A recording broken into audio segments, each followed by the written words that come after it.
Bienvenue. Aujourd'hui, on explore un outil qui fait parler de lui. N8N. Ça se prononce N8N d'ailleurs. Oui, c'est ça. C'est un outil d'automatisation de workflow. Notre source principale, c'est la doc officielle. Tout à fait. Ce qui est intéressant, c'est leur licence Fair Code. C'est un peu entre l'open source et le commercial, non? Une sorte de voie médiane. Exactement, c'est un peu ça l'idée. Bon, l'objectif aujourd'hui, c'est de voir ce que c'est ce N8N, comment ça marche, et surtout pourquoi ça pourrait être utile, notamment pour connecter des applis, manipuler des données. D'accord. Et il y a trois aspects qui ressortent vraiment. C'est personnalisable, c'est pratique, on verra qu'il y a le cloud ou l'auto-hébergement, et puis la confidentialité, surtout avec l'option auto-hébergé. Oui, la confidentialité, c'est un gros sujet. Et leur promesse de base, elle est assez alléchante quand même, hein. Connecter quasi n'importe quelle appli qui a une API, avec une autre. Et ça, sans forcément savoir coder à fond. Ça interpelle. Alors, concrètement, comment ça s'articule? Alors, le principe, c'est de créer des workflows, des flux de travail visuels. En gros, on définit des étapes pour que les applications se parlent entre elles via leurs API pour échanger des données. Ok, Mais c'est pas juste une connexion simple, hein. L'outil permet aussi de transformer les données pendant qu'elles passent, de les filtrer, les enrichir. C'est assez puissant en fait. d'accord.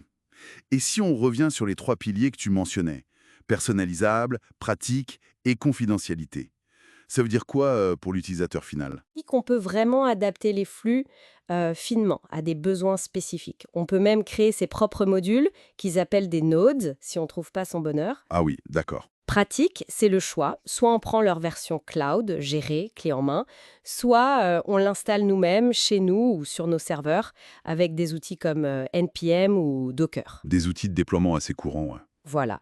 Et puis confidentialité, ben là, c'est l'avantage majeur de l'auto-hébergement. On garde les données chez soi, sous contrôle total. C'est un point très important pour beaucoup d'entreprises. Oui, je comprends bien l'avantage de l'auto-hébergement pour la confidentialité, mais est-ce que c'est pas un peu technique? Le cloud, ça paraît plus direct, non? Bah, c'est le choix habituel, quoi. La simplicité du cloud face au contrôle de l'auto-hébergement. N8N essaye de rendre l'installation facile, mais oui, ça demande quelques bases techniques. D'accord. Par contre, l'interface pour construire les workflows, elle est pensée pour être accessible. C'est du glisser-déposer, on prend des blocs, on les relie, c'est d'assez visuel. Et ils ont des tutos, des guides de démarrage rapide. Ok. Donc la création du flux elle-même est facilitée.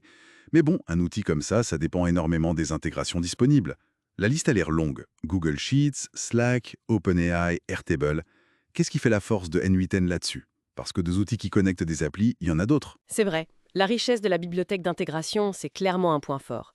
Ce qui est intéressant, c'est pas juste le nombre, mais la capacité à combiner des choses parfois très différentes. Par exemple, lier GitHub avec Jira pour de la gestion de projet. Mhm. Et puis, il y a la communauté.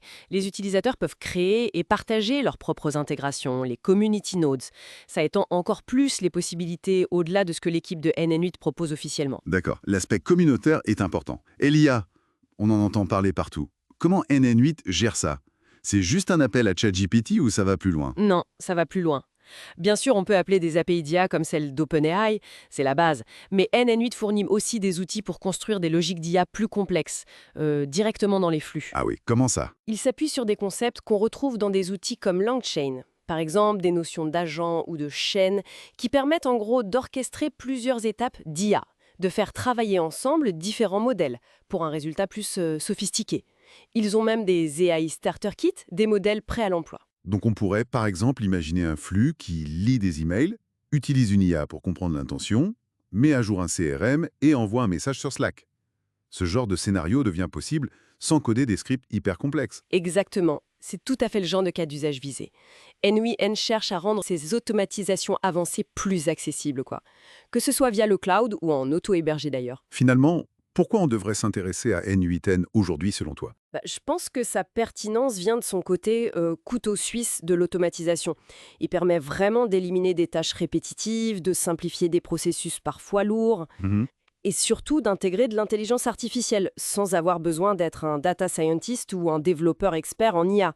C'est une façon d'accélérer, d'être plus efficace et d'explorer de nouvelles idées en connectant des services qui autrement nous communiqueraient pas. Donc, pour résumer, N4N, c'est une plateforme d'automatisation qui se veut flexible, puissante, capable de connecter énormément d'applications, d'intégrer de l'IA, Oui, tout en laissant ce choix important entre la facilité du cloud et le contrôle de l'auto-hébergement. c'est une bonne synthèse, oui. Ça couvre un spectre assez large, des petites automatisations perso aux workflows d'entreprise intégrant de l'IA assez poussée. Et ça nous amène à une dernière réflexion.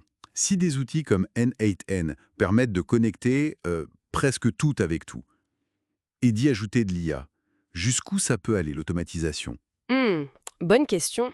Quelles sont les tâches qu'on imagine encore purement humaines, complexes, voire créatives, et qui, demain, pourraient être en partie ou totalement automatisées grâce à ce genre d'outils? C'est une question qui reste ouverte, je pense.